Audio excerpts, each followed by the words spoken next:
네, 오늘 시그널픽에서는 안철수 국민의힘 의원 모시고 자세한 얘기 나누겠습니다. 어서 오세요. 네, 안녕하십니까? 예, 국민의힘 의원분들도 대통령에 대한 탄핵 심판 선고 언제 나올까 좀 많이 기다리고 계실 것 같아요.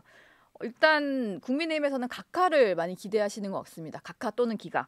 그리고 민주당에서는 당연히 파면을 요구를 하면서 오히려 더 세게 압박을 하는 상황인데 안철수 의원 보시기에는 언제쯤 선고가 나올 것 같다라고 보세요? 사실 이 헌법재판소 언제 판결을 하고 어떻게 될 것인지는 아무도 모릅니다. 예. 그래서 저는 오히려 지금은 차분하게 기다리는 것이 맞다. 음. 그리고 또 저 같으면 이제 현역 국회의원 네. 아니겠습니까? 그리고 과학자 출신에다가 그리고 또 경제인 출신이다 보니까 미래 우리 성장 동력인 인공지능이라든지 예. 그리고 또 여러 가지 복잡하게 얽혀 있는 외교 관계라든지 네. 이런 제가 해야 될 현역 국회의원으로서 해야 될 일들 최선을 다해서 열심히 하고 있는 중입니다. 차분하게 좀 기다려야 할 텐데 그러면서 이제 안철수 의원께서 하신 얘기가 윤 대통령도 그렇고 이재명 민주당 대표도 모두 승복 메시지를 내야 된다라고 얘기를 하셨어요. 예. 근데 뭐 공식적으로는 안 나오고 있는 상황이거든요. 어쨌든 이건 좀 필요하다라고 보시는 거죠, 선고 전에는. 네, 그렇습니다. 예. 사실 제가 이렇게 조금 떨어져서 현장들을 이렇게 다닙니다. 네. 그렇게 보면 갈수록 점점 그 흥분에 그런 저 격앙된 분들이 많이 보이십니다. 네. 그래서 저는 걱정되는 것이 만에 하나 어떤 선고가 나온다고 할지라도 이분들끼리 물리적인 충돌을 해가지고 유혈 사태가 일어날까 봐 저는 그게 걱정입니다. 예. 사실 예전에도 선례가 있지 않았습니까? 네. 박근혜 대통령 탄핵할 때 예. 네 분이 돌아가셨습니다. 음. 그래서 이번만은 이런 일이 없어야 된다. 네. 그러기 위해서 정말로 필요한 것이 사회 지도층 인사, 특히 윤석열 대통령과 여야 지도부가 이런 그 승복의 메시지를 내는 것이 옳다. 음. 그래서 말씀드렸습니다. 예. 근데 이재명 대표는 공식적으로는 그런 얘기를 안 했습니다만 지난주에 저희 정치 시그널 나이트에 출연을 해서 헌재 결과에는 당연히 승복해야 된다라고 얘기를 하긴 했거든요. 근데 지금의 어떤 민주당의 행동을 보면 그 메시지랑은 좀 거리가 멀어 보이긴 해요. 연일 뭐 광화문에서 헌재를 좀 압박을 하고 있다 보니까 예, 예, 그렇습니다. 실제로 이 대표가 뭔가 헌법재판소의 선고든 아니면 본인의 어떤 형사재판이든 승복할 가능성은 좀 있다고 보시나요? 오히려 실제로 행동이 정반대죠. 예. 사실 이런 말이 있지 않습니까? 정치인들이 진심을 알려면 말보다 발이 어느 쪽으로 가는지를 보라. 그것과 네. 마찬가지입니다. 지금 현재 보면 지금 1심도 그러니까 이재명 대표의 그 선거법 1심도 2년을 끌었습니다. 예. 원래는 633 원칙에 따라서 6개월, 3개월, 3개월 음. 만에 그것이 이제 나와야 되는 거거든요. 네. 그런데 그렇게 끌고 그다음에 또 지금 2심도 원래는 다음 주 26일 날 발표하기로 되어 있는데 예. 이것도 여러 가지 뭐 헌법 소원이라든지 이런 걸로 자꾸 방해를 하려고 하고 있죠. 네. 어떻게든 끌어보려고 하는 그런 일이 정말로 바람직하지 않다고 생각합니다. 어쨌든 말보다는 발을 봐야 된다. 예, 어디로 행동을 그렇습니다. 하는지. 어제 민주당에서 이재명 대표가 또 최상목 권한대행을 향해서 상당히 센 발언을 했거든요. 뭐 직무유기 현행범이라서 국민 누구나 체포할 수 있다. 그러니까 몸조심하기 바란다라고 얘기를 했어요. 협박성 발언이다 이런 비판들이 나오던데 안철수 의원 어떻게 들으셨나요? 그거는 민주주의 국가에서는 절대로 해서는 안 되는 발언입니다. 예. 사실 저 자유민주 국가에서 시민들을 체포할 수 있는 그런 권한은 사법 당국밖에 없습니다. 예. 그런데 일반 시민들도 그렇게 뭐 체포할 수 있다는 거는 마치 아주 옛날에 중국의 그 문화혁명 때 홍위병을 연상케 하거든요. 음. 그러니까 그거는 이제 정말 이 자유민주주의 국가에서는 있을 수 없고 네. 정말 불법이 난무하고 사회가 혼란할 때 예. 그럴 때 생길 수 있는 일이니까 그건 굉장히 부적절한 발언입니다. 음.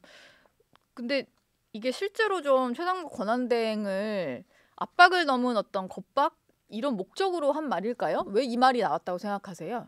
이재명 대표에게서.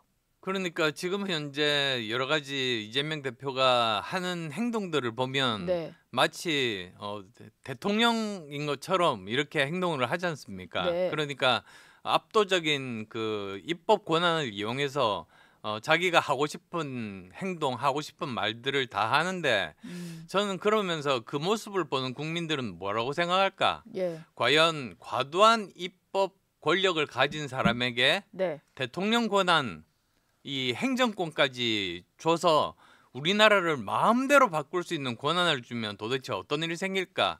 그런 것에 대해서는 국민들이 균형 감각을 가지고 그런 일이 생기지 않아야 되겠다. 네. 오히려 그런 마음을 가지실 거라고 믿습니다. 그동안 사실 이 대표 같은 경우는 정책 행보 이런 거에 좀 집중을 했었는데 어제는 직접 광화문에 나와서 좀 어조가 세진 걸 보니까 일각에서는 헌법재판소의 결론이 본인들이 원하는 방향이 아닐 것 같아서 좀 조급함의 발로다 이런 표현을 하더라고요. 예, 그것도 예. 좀 있을까요? 예, 그렇습니다. 예. 그리고 또 항상 이렇게 정책 행보를 한 게 아니라 네. 항상 왔다 갔다 했죠. 왔다 그리고 갔다. 또 본인이 했던 말도 제대로 안 지켰지 않습니까? 예. 그러니까 뭐 예를 들자면 국회의원들 불체포 특권에 대해서는 이걸 없애야 된다고 말을 해놓고 며칠 지나지 않아서 자기가 그 경우가 되니까 자기는 저기 그러지 않겠다고 오히려 말을 바꾼다든지. 부결시켜달라고 당내 의원들에게 호소를 했었죠. 예, 편지를 그래서 보내서. 말 바꾼 거는 뭐 그 예를 따져보면 수없이 많습니다. 민주당에서는 최상목 대행을 뭐 압박한 지가 뭐 하루 이틀 일은 아닌데 계속해서 탄핵 카드를 좀 만지작거리는 것 같아요. 근데 어제 비상의원 총회에서 결론이 나온 것은 일단 이 문제 모두를 지도부에게 일임하겠다라는 건데 실제로 탄핵을 했을 때 역풍은 우려를 하면서 계속 압박하겠다 뭐 이런 전략으로 좀 보입니다. 예, 그렇습니다. 근데 지금 최상목 대행을 압박하는 이유 자체도 마은혁 재판관 후보자 임명 때문이잖아요. 왜 이렇게 마은혁 후보자에게 좀 집착을 한다고 보시나요? 아마도 그 헌법재판소 그 판결 자체에 대한 불안에 기인하는 것이라고 생각을 하고요. 예. 저는 우선은 헌법재판소에서 해야 될 일이 지금 현재 그 국무총리 네. 부터 제대로 탄핵 심판을 해서 이제 저 사실은 그 기각되는 게 저는 맞다고 생각합니다. 예. 그래서 이제 저 그 국무총리가 이제 제자리를 잡으면 그 대행의 대행이 아니라 이제는 정식 대행이니까 네. 미국과 외교 관계도 본격적으로 할 수가 있습니다. 장관급 회담들도 할 수가 있는 겁니다. 예. 지금 정말로 중요한 것이 미국 정부는 원래 그 어떤 프로토콜이 있습니다. 4년 임기 중에서 6개월 내에 모든 국가에 대한 정책들을 전부 다 정리를 하고 그것에 따라서 4년 동안 움직입니다. 예. 그래서 어떻게 보면 한국에 남은 시간이 별로 없습니다. 별로 없네요. 네, 그래서 하루빨리 저는 이 국무총리에 대한 탄핵부터 빨리 결론을 내야 된다. 그렇게 말씀드립니다. 대통령 선고를 뭐 기일 그것보다도 한덕수 총리부터 빨리 복귀를 시키는 게 필요하다. 예, 그렇습니다. 예. 어제는 언론 보도 중에요. 김건희 여사가 윤 대통령 체포 당시에 경호처를 좀 질타했다. 뭐 이런 얘기가 보도가 됐는데 뭐 진위 여부는 좀 확인을 해봐야 됩니다. 근데 표현이 조금 많이 세서 대통령이 체포되는 과정에서 총 안 쏘고 뭐 했냐 뭐 이런 얘기를 했다는 보도가 나왔어요. 민주당 입장에서는 아마 이걸 가지고 엄청나게 좀 공세를 펴지 않을까 싶은데 이게 선고를 앞두고 나서 정말 정치권이 양쪽으로 갈라져가지고 서로 험한 말만 내뱉는 이런 모습인 것 같거든요. 그래서 예. 좀 보시면 어떤가요? 이런 상황이. 그러니까 사실 국민들께 죄송하죠. 예. 사실 정치가 해야 될 일이 사회를 안정시키고 또 국민들을 통합을 해야 되는 거 아니겠습니까? 지금까지 인류 역사상 국민이 분열된 상태에서 국가가 위기를 극복한 예가 없습니다. 예. 근데 지금 굉장히 위기의 상황인데 네. 이럴 때 정치권이 오히려 국민들을 더 분열시키려고 여러 가지 그런 뉴스들을 이렇게 흘리고 이런 것들은 정말로 적절하지 않다. 오히려 수사 당국에서 엄밀하게 엄정하게 예. 그리고 객관적으로 하나씩 사실관계를 봐가면서 거기에 따라서 이런 판결을 내리는 것이 바람직하다고 생각합니다. 음. 이재명 대표 관련된 얘기로 조금 더 집중해서 넘어가 보겠습니다. 이 대표가 오는 22일에 이번 주 토요일인데요. 유발 하라리 전 히브리대 역사학과 교수와 대담을 하겠다라고 했잖아요. AI와 예. 관련해서. 근데 안 의원께서는 AI 토론할 거면 나랑 먼저 해야 된다 뭐 이런 얘기를 계속 하신 상황이에요. 예, 그렇죠. 예. 이 대표가 어쨌든 거기에 대한 답변을 하지 않은 것 같은데. 예, 그렇습니다. 이 대... 저는 이해가 안 가는 게 예. 그 제안을 제일 먼저 한 사람이 이 대표입니다. 본인입니다. 먼저 AI와 관련해서 토론하자. 예, AI에 대해서 토론하자고 먼저 제안을 했습니다. 예. 그래서 저는 이재명 대표도 민주당의 AI 특위위원장이고 저도 국민의힘 AI 특위위원장입니다. 이 대표가 직접 위원장을 맡고 있어요? 네, 맡고 네. 있습니다. 예. 그래서 그러면 같은 그런 위원장들끼리 함께 생산적으로 건설적으로 이 중요한 AI에 대해서 예. 어떻게 하면 대한민국이 발전할 수 있을 것인지 토론을 하자고 저는 뭐 어떤 시간 어떤 장소든지 개의치 않고 거기서 정하는 대로 하겠다고 그렇게 했는데 예. 일주일째 답이 없다가 갑자기 유발 하라리가 한국에 오니까 네. 이제 거기랑 토론하겠다고 이렇게 나선 겁니다. 네. 그래서 저는 사실 어이가 없고 이해가 되지 않았습니다. 그러면서 어제 의원님이 쓰신 글 가지고 지금 민주당이 좀 난리가 난 것 같은데요. 트럼프 미국 대통령과 이 대표가 이제 피습당했던 현장을 좀 빗대서 얘기를 하셨어요. 그래서 민주당에서는 이제 명예훼손으로 고발을 하겠다 뭐 이런 표현까지 썼는데 어제 사실 그 표현은 저도 보기에 안철수 의원이 쓰시기에는 조금 센 표현인가라는 생각이 들었는데 저는 그대로 사실 그대로 언론에 보도된 그 글자 그대로 쓴 것뿐입니다. 예. 그리고 또 만약에 그 상황이 정말로 엄중해가지고 예. 그 응급 치료가 필요한 그런 상황이었다. 네. 그렇다면 바로 부산대학교 병원에 가서 응급 수술을 받아야 됐죠. 근데 서울대로 이송이 그렇지 됐었는데. 않고 예. 오히려 뭐 거의 한 몇 시간에 걸쳐가지고 헬기를 타고 예. 서울대 병원 가서 수술을 받지 않았습니까? 네. 그러니까 이건 응급수술이라고 부를 수가 없습니다. 그래서 저는 오히려 민주당에 제안하고 싶은 게 예. 당신들이 그렇게 응급수술이라고 그걸 폄훼한다고 그렇게 주장을 할 거면은 진료 기록을 공개하라. 그럼 제가 그 진료 기록 공개해서 네. 거기에 대해서 저 나름대로 분석을 해서 거기에 대한 제 입장을 밝히겠습니다. 민주당에서는 의사 출신 의원님이 그걸 모를 리가 없다고 하면서 뭐 허위사실 유포 의원 명예훼손 이런 얘기를 하거든요. 그리고 심지어 좀 더 센 표현하는 분들은 의원님을 향해 인간이길 포기한 발언이다 뭐 이런 공격까지 해요. 근데 그러면은 예. 그 글을 쓴 기자분은 또 어떻게 되시는 겁니까? 예. 아무튼 보시기에는 본인들이 그게 거짓이라고 할 것 같으면 진료 기록을 공개하면 될 일이다. 네, 그렇습니다. 예. 알겠습니다. 안 의원님이 또 지적하신 것 중에 하나가요. 유발 하라리 교수가 한국에 오는 이유가 그 에이펙 정상회의를 앞두고 문화체육관광부에서 초청 때문에 온 거고 뭐 대담을 좀 할 일정이 또 잡혀 있나 보더라고요. 예. 그럼 우리 정부 초청으로 온 건데 이 대표가 중간에 이걸 약간 뭐 가로채듯이 해서 또 대담하는 게 맞느냐 이런 주장이셨던 것 같아요. 네, 그렇습니다. 예. 사실 뭐 기왕에 한국에 온 김에 여러 정치 지도자들과 1대1로 이렇게 만나서 여러 가지 이야기하는 거 뭐 그런 거는 저는 괜찮다고 봅니다. 예. 근데 그걸 오히려 그 여당의 유력한 대선 후보와 이렇게 공개적으로 그 홍보용으로 하는 것 그 자체는 참 적절하지 않다 이런 생각을 하게 됩니다. 예. 근데 민주당 입장에서는 어쨌든 정부 초청으로 오긴 왔지만 유발 하라리 교수의 개인 일정이면 우리랑도 할 수 있는 거 아니냐 이렇게 뭐 답을 할 것 같긴 하거든요. 예. 아마도 지도부에서 뭐 그런 이야기도 나누지 않을까 생각합니다.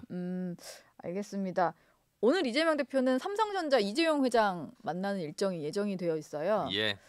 뭐 오늘은 이재용 회장 만나고 이제 주말에는 하라리 교수를 만나고 이런 건데 이 대표의 행보에 대해서는 좀 어떻게 보시나요? 뭔가 일관성이 있다거나 좀 철학이 있어 보인다거나 그런 변화가 좀 감지되시나요? 사실 지금 하고 있는 행동이 거의 대통령이 하는 행위이죠. 예. 그래서 지금 보면은 이재용 회장뿐만 아니라 지난번에는 또 시중은행 6개 은행장들 또 모여서 회의도 하고 그랬지 네. 않습니까? 예. 그래서 뭐 오히려 저는 바라건대 만약에 이재용 회장을 만날 거면 지금 제일 중요한 게그 연구 개발에 있어서 반도체 연구 개발 52시간 그 제한입니다. 네. 그걸 풀어줘야지 제대로 연구 개발을 할 수가 있는 거거든요. 음. 저같이 이제 연구 개발을 한 사람은 알지만 네. 연구 개발할 때 시간 보고 하지 않습니다. 그렇겠죠. 시간 일단 정해졌다고 뭐 퇴근할 순 아니 없으니까요. 그럼요. 예. 일단 시작해서 뭐 약간 속된 표현으로 발동이 걸리면 네. 그때부터는 시계를 안 봅니다. 정말 밤을 새워서라도 완성을 시키는 게 그게 끝나는 거거든요. 네. 그래 놓고 나서 이제 며칠 몇 달을 그냥 쉬어도 됩니다. 그래서 1년 통산해 가지고 주 52시간 평균만 맞추면 예. 그 사람의 복지에 그렇게 뭐 침해를 하는 건 아니지 않습니까? 네. 그래서 저는 왜 민주당에서 그렇게 그 52시간에 대해서 반대를 할까? 제조업은 사실은 52시간 가능하지만 연구개발은 그게 맞지 않는 건데 네. 결국은 저 나름대로 결론은 안 해봐서 몰라서 모르면 안 보이거든요. 예. 그래서 연구개발이 뭔지를 모르는 사람들이기 때문에 이걸 계속 반대한다. 저는 음. 그렇게 생각합니다. 뭐 이재명 민주당 대표도 52시간 문제에 대해서는 좀 수용할 것처럼 하더니만 민주당에서 또 당 차원에서 안 된다고 하니까 또 바로 이제 말을 바꿨잖아요. 뭐 말 바꾸는 게 한두 번입니까? 근데 최근에 일련의 과정들을 보면 이재명 대표는 하겠다고 했다가 당에서 반대를 하면 또 그냥 말을 접고 이런 게 조금 반복인 것 같아요. 근데 저는 그것도 좀 믿기지가 않는 것이 지난번에 공천 보십시오. 예. 당에서 반대를 하는데도 이재명 대표가 밀어붙여서 비명 횡사시켰지 않습니까? 네. 비명 의원들은 다 그냥 공천에서 탈락시켰죠. 예. 그 정도로 막강한 사람이 당에서 반대 의견이 나온다고 물러선다? 저는 오히려 그거는 짜고치기 하는 것이 아닌가. 짜고치기. 예, 그래서 예. 이재명 대표는 국민을 위한 말을 하고 대신에 또 자기의 어떤 소신이랄까요? 자기의 생각을 관철시키기 위해서 그 예. 말은 또 당에서 나오게 한 다음에 그걸 받아들이는 그런 모습들. 어떻게 보면 그건 약간 위선적인 모습 아닌가. 예. 그렇게 생각합니다. 마치 짜여진 각본처럼 움직이는 뭐 그런 것 같다 이렇게 옆에서 보셨는 것 같아요. 대통령 탄핵 심판 선고가 아직 기일도 잡히지 않았다 보니까 조기 대선이 있을지 여부도 불투명하고요. 그리고 뭐 국민의힘 내부에서는 기가 각하 얘기도 하시니까 있을지는 모르겠습니다. 하지만 뭐 대선이 치러진다면 지금 물밑에서 준비하시는 분들은 또 메시지를 맞춰서 내실 것 같아요. 안철수 의원께서는 국민의힘이 나가야 될 방향에 대해서 이제 수도권 얘기를 그동안도 많이 해 그렇습니다. 오셨잖아요. 네. 근데 지금 약간의 우려 같은 경우는 이게 대통령의 어떤 석방 이후로 조금 더 대통령 지지층이 좀 견고해지다 보니까 여기에만 조금 당의 관심이 쏠리면서 중도층을 놓치고 있다 이런 지적도 있는 것 같아요. 예, 예. 의원님 보시기에는 실제로 좀 그런 것 같으신가요? 아니면 이게 시간이 지나면은 좀 해결될 문제라고 보시나요? 지금 당장은 대통령께서 탄핵을 당하는 일은 없어야겠다는 그런 마음들이 다 모입니다. 예. 그리고 거기에 따라서 여러 그 일종의 그 예비 대선 후보들의 그런 선호도들이 이렇게 조사가 되고 있죠. 네. 근데 저는 만약에 그 불행하게도 탄핵이 인용이 된다면 급속하게 그것이 바뀔 거라고 봅니다. 네. 즉 어떤 사람이 이번에 이길 수 있는가 거기에 따라서 전략적인 선택을 할 거라고 보거든요. 네. 조금만 더 자세히 설명드리면 이번 대선은 제가 거의 처음 보는 그 양상을 띠고 있습니다. 예. 양쪽이 똘똘 뭉쳐가지고요. 음. 그 예를 들면 여당 내에서 여러 예. 후보들에 대한 선호도가 좀 다릅니다. 그럼에도 불구하고 만약에 어떤 한 사람이 대표가 된다면 이분은 이 모든 표를 다 흡수. 동일하게 받을 겁니다. 아, 그래요. 예, 그래서 양쪽 표는 정해져 있습니다. 예. 그러면 뭐가 남느냐? 중도표를 한 표라도 더 가져올 수 있는 사람이 결국은 이번 대선에서 승자가 될 수 있다. 음. 이런 말씀을 드리는데요. 예. 제가 참고로 말씀드리면 얼마 전에 중앙일보하고 갤럽하고 조사를 했습니다. 네. 그래서 이재명 대표 대 우리 7명의 그 후보군들 1대1로 20, 30대 중도의 제일 대표라고 할 수 있는 20, 30대 조사를 했는데 거기서 제가 제일 높게 둘 다 이기는 걸로 이재명 대표를 이기는 걸로 그렇게 나왔습니다. 예. 그래서 그런 면에서 확정성 면에서는 전 자신 있고 네. 그다음에 또 여러 가지 뭐 저 과학자 출신에다가 경제인 출신이니까 지금 제일 중요한 게 그 두 가지 아니겠습니까? 네. 그런 면에서는 이재명 대표를 이길 자신이 있다 이렇게 말씀드립니다. 이재명 대표 이게 자신이 있다. 깨알같이 본인의 어떤 홍보를 또 해주셨고요. 여론조사 저희도 한번 찾아서 여기 뭐 댓글에 좀 붙여 보거나 하겠습니다. 네. 보니까 의원님이 오세훈 서울시장이나 한동훈 전 대표에 대해서 약간의 견제성 메시지 같은 걸 좀 올리신 것 같아요. 물론 이제 지적할 부분들이 좀 발생하긴 했습니다만 오 시장 같은 경우는 이제 토지거래 허가제를 해제를 했다가 한 달 만에 재지정하는 이런 혼선을 좀 빚었잖아요. 이 부분을 좀 많이 지적을 하신 것 같아요. 이제 그건 본격적으로 뭐, 뭔가 예. 경쟁자들을 좀 내가 꼭 필요하면 공격하겠다 이런 건가요? 꼭 그런 식의 말씀을 드린 건 아닙니다. 사실 예.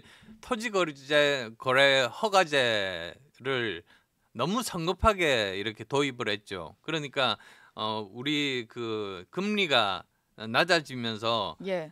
여러 가지로 좀 출렁이고 있는 이런 불안정한 금융시장의 불안정한 상황에서 갑자기 토지거래 허가제를 풀어버리니까 이 집값이 폭등을 하는 겁니다. 예. 그래서 어쩔 수 없이 네. 이것을 다시 그 허가제를 도입할 수밖에 없는 이런 상황이고 네. 오세훈 시장도 사실은 사과를 했죠. 네, 어제 그래서 사과를 했죠.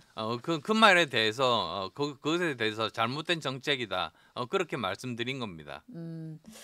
이준석 개혁신당 의원이요. 조기 대선이 확정되면 개혁신당 대선 후보로 나오는 걸로 선출이 됐습니다. 가장 먼저 이제 절차를 진행 중인 정당인데 뭐 본인은 계속 물어보면 끝까지 완주하겠다 이런 얘기를 해요. 사실 제3정당의 성공을 이루셨던 거는 안철수 의원이 거의 대표적인 인물이시잖아요. 예. 이 의원의 도전이 좀 어느 정도 성과를 낼 수 있을 거다 이렇게 전망을 하시나요? 다른 당에 소속돼 있고 그 정보 자체가 제가 많지가 않아서 예. 뭐라고 말씀드릴 수는 없습니다만 지금 현재 당 내에서 그 지도부 사이에서 여러 가지로 지금 복잡한 그 허은하 전 대표와의 소송에 지금 걸려 있는 걸로 알고 있습니다. 예, 허은하 전 그래서 대표는 계속 뭐 이준석 의원의 행보를 비판을 하고 있으니까요. 예, 그래서 빨리 그 문제부터 해결을 당내 문제부터 해결을 하고 이제 바깥으로 이제 뻗어나가는 노력들을 하기를 바랍니다. 알겠습니다. 끝으로요. 한동훈 전 대표에 대해서 좀 평가가 박하신 것 같았는데 좀 한계가 확실히 있는 사람이다 이렇게 평가를 하시는 걸까요? 저는 이렇게 말씀드렸습니다. 그러니까 여러 가지 우리 당의 자산이고 네. 그러려면 시간을 좀 더 이렇게 가졌으면 좋겠다는 그런 말씀을 드렸습니다. 그러니까 사실 지금까지 역대 대통령들을 보면 그전 대통령과는 같은 분이 뽑힌 적은 거의 없지 않습니까? 비슷한 뭐 이력을 가진 분들이라거나 예, 이런 항상 거요? 이렇게 네. 다른 분들이 뽑혔는데요. 네. 영선에 그 검사 출신 대통령이 연속으로 2번 뽑히기는 굉장히 어려우니까 예. 오히려 다른 정치 경험을 좀 더 쌓으시면 좀 더 우리 당에 여러 가지 그 도움이 되는 좋은 자산이 될 수 있을 거다 이렇게 말씀드렸습니다. 그게 지금 윤 대통령과의 어떤 캐릭터가 좀 겹치기 때문에 국민들이 그런 캐릭터를 2번 선택하지는 않을 거다 뭐 이렇게 보시는 것 같아요. 예, 그렇습니다. 예. 그리고 뭐 과거에 대통령과 단일화했던 것에 대한 좀 생각도 밝히신 걸로 제가 예, 기사를 예, 많이 봤는데 요즘에 좀 느끼시는 게 남다를 것 같다라는 생각도 좀 듭니다. 왜냐하면 인수위원장까지 예, 하셨다 보니까 그렇습니다. 예. 누구보다 이 정부 성공을 바라셨을 것 같아서요. 예.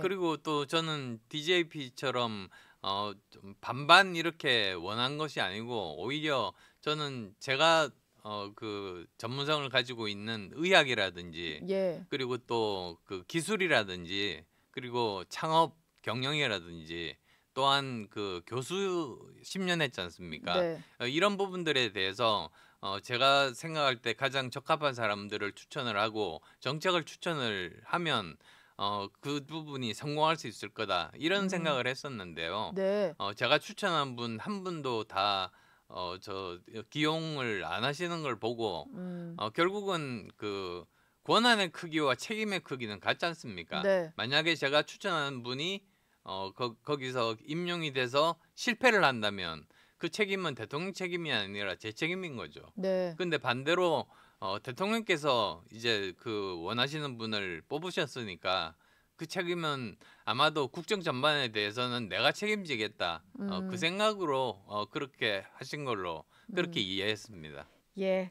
알겠습니다. 안철수 의원은 저희가 뭐 탄핵 선고 이후에도 한번 다시 모셔서 자세한 얘기 한번 여쭙겠습니다. 오늘 말씀 고맙습니다. 네, 감사합니다.